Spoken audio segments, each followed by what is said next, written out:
फिर अगली कौम, फिर अगली किताब, फिर अगला रसूल, फिर अगली सहीफे, अगली किताब, अगली तालीमात नाजिल करदा रहा अल्लाह। पिछलियां ज़ाय होंदियां गईयां, नवियां आंदियां गईयां, पिछलियां ज़ाय होंदियां गईयां, नवियां आंदियां गईयां,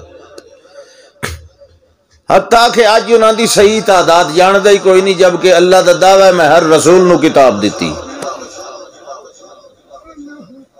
313 रसूल हैं, बाकी अंबिया किराम हैं, तो 313 तो होनियां चाहिए मगर कोई भी नहीं।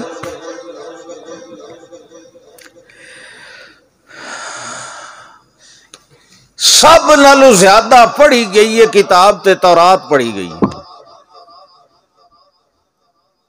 आसमानी किताबों विचों पिछे उम्म साबका विच, पिछलियां उम्मतां विच, क्योंकि तकरीबन 4000 नबियां ने तौरात बयान की थी।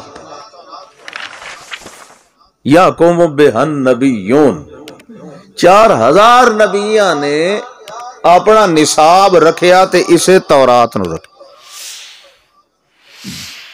एडी अहम किताब भी जाय हो गई ते कीती उन्हीं जेड़े आप वो किताब पढ़ते हैं, किसी गैर ने नहीं की। ये गल याद रखने के काबिल है। आसमानी किताबां नूं किसी बहर दी कौम ने नहीं जाया किया, उन्होंने ही जाया किया जिन्हां दे वास्ते नाज़िल होईयां।